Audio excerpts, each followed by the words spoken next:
ಜಿ5 ಇರುವಾಗ ನೀವು ನಿಮ್ಮ ನೆಚ್ಚಿನ ಶೋಗಳನ್ನ ಎಂದಿಗೂ ಮಿಸ್ ಮಾಡಿಕೊಳ್ಳುವುದಿಲ್ಲ. ಅದು ಸಂಪೂರ್ಣ ಉಚಿತವಾಗಿ. ಈ ಲ್ಯಾಪ್ಟಾಪ್ಗೆಲ್ಲಿಂದ ಬಂತು ದುಡ್ಡು ನಿನ್ನ ಹತ್ರ? ನಿನ್ನೆ ಅಷ್ಟೊಂದು ದುಡ್ಡನ್ನ ಮಂಚದ ಮೇಲೆ ಹರಡ್ಕೊಂಡು ಮಲಗಿದ್ದಲ್ಲ, ಆ ದುಡ್ಡೆಲ್ಲಿಂದ ಬಂತು? ಅದೆಲ್ಲ ನನ್ನ ಪರ್ಸನಲ್ ವಿಷಯ, ನಿಮಗೆ ಹೇಳೋ ಅವಶ್ಯಕತೆ ಇಲ್ಲ. ನಿನ್ನ ಬಾಸ್ ಕೊಟ್ನಾ? ಅದೇ ಅವತ್ತು ಡ್ರಾಪ್ ಮಾಡಿ ಹೋದ್ನಲ್ಲ ಅವನು.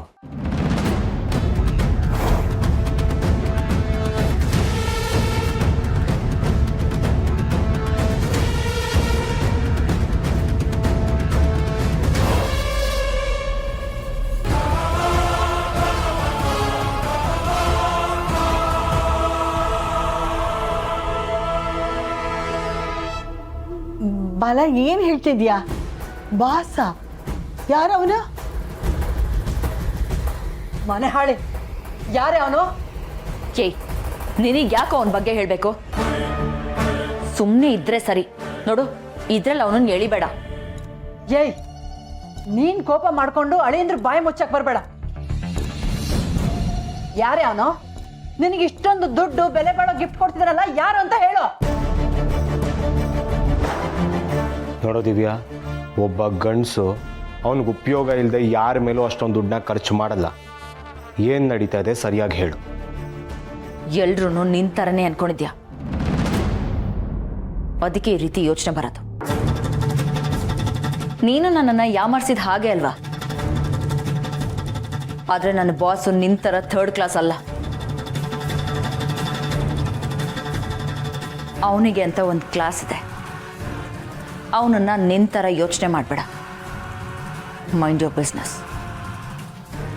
ಏನತ್ತೆ ಇವಳು ದಾರಿ ತಪ್ಪಿದಳ ಹೇಗೆ? ಯಾರ್ದಾದ್ರೂ ಸಹವಾಸ ಸಂಬಂಧ ಮಾಡಿದಳ ಹೇಗೆ ಅಂತ? ಅತ್ತೆ ಪ್ಲೀಸ್, ಆ ಥರ ಎಲ್ಲ ಮಾತಾಡಬೇಡಿ. ನನಗೆ ಕೇಳೋದಕ್ಕೆ ಕಷ್ಟ ಆಗುತ್ತೆ.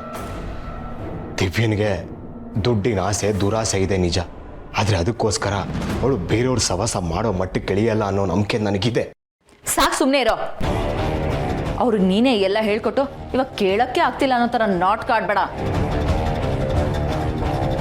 ಅದು ಸರಿ, ನನಗೆ ದುಡ್ಡು ಗಿಫ್ಟು ಬಂದರೆ ನಿಮಗೇನು ಪ್ರಾಬ್ಲಮ್ಮು? ನಿಮಗೆಲ್ಲ ಹೊಟ್ಟೆಯವರು ಅನ್ಸುತ್ತೆ ನನ್ನ ಥರ ಸಂಪಾದನೆ ಮಾಡೋಕ್ಕಾಗ್ತಿಲ್ಲ ಅಂತ. ನೀನು ನ್ಯಾಯವಾಗಿ ಸಂಪಾದನೆ ಮಾಡಿದ್ದಿದ್ರೆ ನಾವು ನಿನ್ನ ಜೊತೆನೇ ಇರ್ತಾ ಇದ್ವಿ. ಆದರೆ ನೀನು ಏನು ನೀನು? ದುಡ್ಡು ಅಂದರೆ ದುಡ್ಡು ಅಷ್ಟೇ, ಅದಕ್ಕೆ ನ್ಯಾಯ ಅನ್ಯಾಯ ಯಾವುದೂ ಇಲ್ಲ.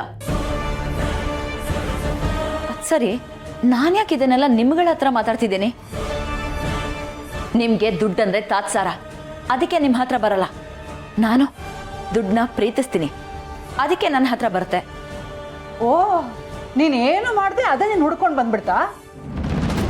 ನೋಡೆ, ನೀನು ಮಾಡ್ತಿರೋದು ಸರಿ ಇಲ್ಲ. ನಿಲ್ಲಿಸ್ಬಿಡಿ ಇಲ್ಲಿಗೆ. ನೋಡಿ, ನಿಮ್ಮ ಹರಿಕತೆ ಕೇಳಕ್ಕೆ ನನಗೆ ಟೈಮ್ ಇಲ್ಲ.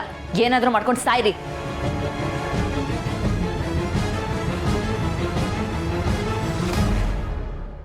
ಜಿ5 ಆಪ್ ಡೌನ್ಲೋಡ್ ಮಾಡಿ ಎಲ್ಲಾ ಸಂಚಿಕೆಗಳನ್ನು ಸಂಪೂರ್ಣ ಉಚಿತವಾಗಿ ನೋಡಿ.